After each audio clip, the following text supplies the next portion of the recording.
Hi friends, welcome to my channel. Egg ఎప్పుడూ ఒకేలా కాకుండా ఇలా బీరకాయతో ఒకసారి ట్రై చేసి చూడండి. బీరకాయ ఎగ్ చాలా టేస్టీగా ఉంటుందండి. బీరకాయ ఎండ్రాయిలు పచ్చిరొయ్యలు కూడా చేస్తారు కదా, అట్లాగే బీరకాయ ఎగ్గుతో చేసుకున్న మసాలా కర్రీ చాలా బాగుంటుంది, చాలా టేస్టీగా ఉంటుంది. దేంట్లోకైనా సరే చాలా బాగుంటుందండి. ఒక్కసారి ట్రై చేసి చూడండి. దీనికోసమైతే నేను 6 కోడిగుడ్లను తీసుకుని కొద్దిగా పసుపు రాసి ఫ్రై చేసి అయితే పక్కన పెట్టేసుకున్నానండి. తర్వాత తగినంత ఆయిల్ని అయితే తీసుకున్నాను. మీకు ఎంత కావాలంటే అంత తీసుకోండి. నేను ఒక ఉల్లిపాయ కట్ చేసి చిన్న చిన్న ముక్కల కింద కట్ చేసి కొద్దిగా ఫ్రై అయ్యేదాకా ఫ్రై చేసుకున్నానండి. ఫ్రై చేసుకున్న తర్వాత కొద్దిగా కరివేపాకు వేసుకుని బీరకాయని ఇలా చిన్న చిన్న ముక్కల కింద కట్ చేసి పక్కన పెట్టేసుకోండి.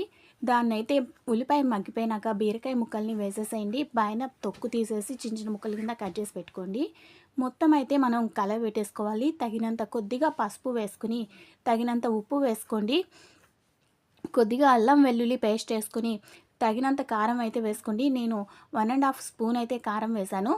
మీకు ఎంత కారం కావాలంటే అంత కారం చూసుకుని వేసుకోండి. ఎక్కువ తినేవాళ్ళైతే కొంచెం ఎక్కువ వేసుకోవచ్చు. తక్కువ తినేవాళ్ళు 1 స్పూన్ వేసుకుంటే సరిపోతుందండి.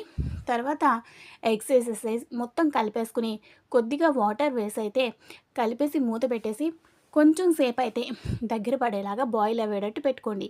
చాలా సింపుల్ అండి. చాలా బాగుంటుంది, చాలా టేస్టీగా ఉంటుంది. పిల్లలు కూడా కొంచెం కూడా కూర వదిలిపెట్టకుండా, కొద్దిగా అన్నం వదిలిపెట్టకుండా తినేస్తారు.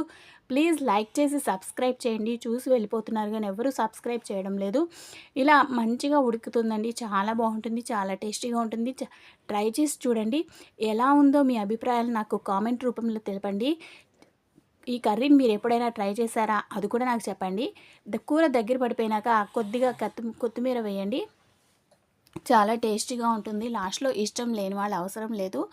ప్లీజ్ లైక్ చేసి సబ్స్క్రైబ్ చేయండి. కర్రీ ఇలా దగ్గర పడిపోవాలి, కొంచెం చూసుకుంటూ ఉండండి. దగ్గర పడినాక ఇంకంతే అండి, కర్రీ రెడీ అయిపోయింది. వేడివేడి అన్నంలో వేసుకుని తిన్నారంటే చాలా బాగుంటుంది. Thank you for